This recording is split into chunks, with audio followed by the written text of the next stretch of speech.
ইতিমধ্যে আমাদের মাঝে সুযোগ হয়েছে। এই জনতার সাথে তোমরা এভাবে মিছিল নিয়ে আসবে না। শুধু সাইড ভিতরে কোনো লোক আসবে না। ভিতরে ভাই সরেন না ভাই, জায়গা দেন।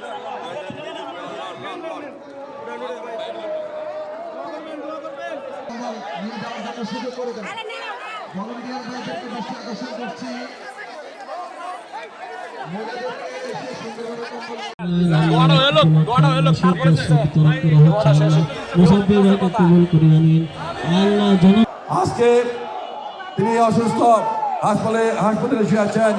আমরা দেখতে পাচ্ছি বাংলাদেশের এমন কোনো গ্রাম নেই, এমন কোনো ওয়ার্ড নেই, সারা বাংলাদেশের বিভিন্ন প্রান্তে আজকে বেগম খালেদা জিয়ার জন্য দোয়া করা হচ্ছে। শুধু বাংলাদেশে নয়, বিশ্বের বিভিন্ন দেশে যেখানে মুসলমানরা আছেন, সকল দেশে বিশ্বের সকল মুসলমান ভাইয়েরা আজকে বেগম খালেদা জিয়ার জন্য দোয়া করছেন। আল্লাহ পাক যেন আমাদের নেত্রী বেগম খালেদা জিয়াকে সুস্থ করে দেন। আপনারা জানেন বেগম খালেদা জিয়া কিন্তু অসুস্থ ছিলেন না। গত ফ্যাসিস্ট সরকার শেখ হাসিনা তাকে একটি মিথ্যা মামলা দিয়ে গ্রেফতার করে কারাগারে নিয়েছিলেন। কারাগারে তাকে স্লো পয়জন দিয়ে তাকে মেরে ফেলার চক্রান্ত করা হয়েছিল। বাংলাদেশের 18 কোটি মানুষের দোয়ায় বেগম খালেদা জিয়া বেঁচে আছেন। সত্যিকার অর্থে আমরা গর্বিত। আমরা সেই নেতৃত্ব দল করি যেই নেত্রীকে এই দেশের মানুষ এত ভালোবাসে, এই বিশ্বের মানুষ এত ভালোবাসে সেই নেত্রীকে।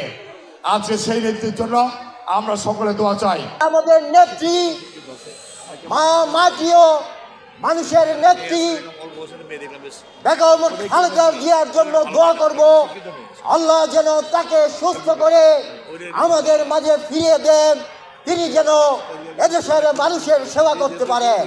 আগে যে সমস্ত এমপিরা আমাদের এসেছিল, তাদের বাড়ি ঘর কোথায়, তারা শিল্পপতি, তাদেরকে খুঁজে পেতে আমাদেরই লাগতো 2 দিন 3 দিন বা 3-4 দিন আমরা একটা অ্যাপয়েন্টমেন্ট পেতাম।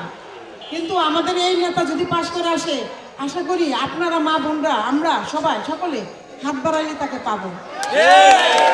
যিনি অত্র অঞ্চলের তেজগাঁ রমনার কৃতি সন্তান, যিনি তেজগাঁ রমনা নাগালপাড়া তেজকুনিপাড়া ফার্মগেট বেগুনবাড়ি ডিজি প্রেস অঞ্চলে বড় হয়েছেন। মাঠে ঘাটে খেলে সবার সাথে সবার পরিচিত একমাত্র প্রার্থী যিনি আমাদের এই সাইফুল আলম নীরব ভাই, যিনি এই ধানের শীষে সর্বপ্রথম আমরা এই এলাকার সন্তান পেলাম। আমরা সকলেই আমাদের মা, আমাদের নেত্রী বেগম খালেদা জিয়ার জন্য মন খুলে দোয়া করব, যিনি আল্লাহ তাআলা যিনি তাকে আমাদের মাঝে আবারও সুস্থভাবে ফিরিয়ে দেন এবং আগামী নির্বাচনে তিনি স্বয়ং নিজে থেকে এই জিনিসটি দেখে যেতে পারেন।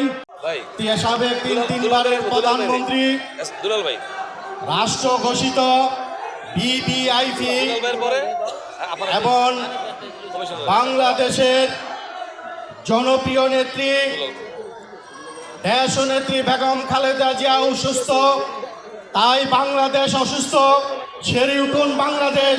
যেন আমরা সবাই কাছে দোয়া চাই আমাদের নেত্রী বেগম খালেদা জিয়ার জন্য। আমার নিরপাই সেদিন বলতেছিল বেগম খালেদা জিয়া অসুস্থ হয়ে হসপিটালে মনে হচ্ছে সারা বাংলাদেশ স্তম্ভিত হয়ে গেছে, বাংলাদেশ সাইলেন্ট হয়ে গিয়েছে।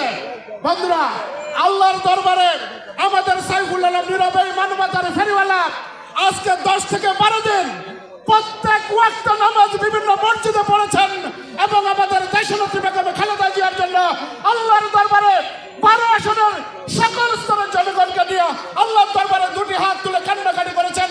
আমাদের নেত্রীকে যেন আল্লাহ সুস্থতা দান করেন। এই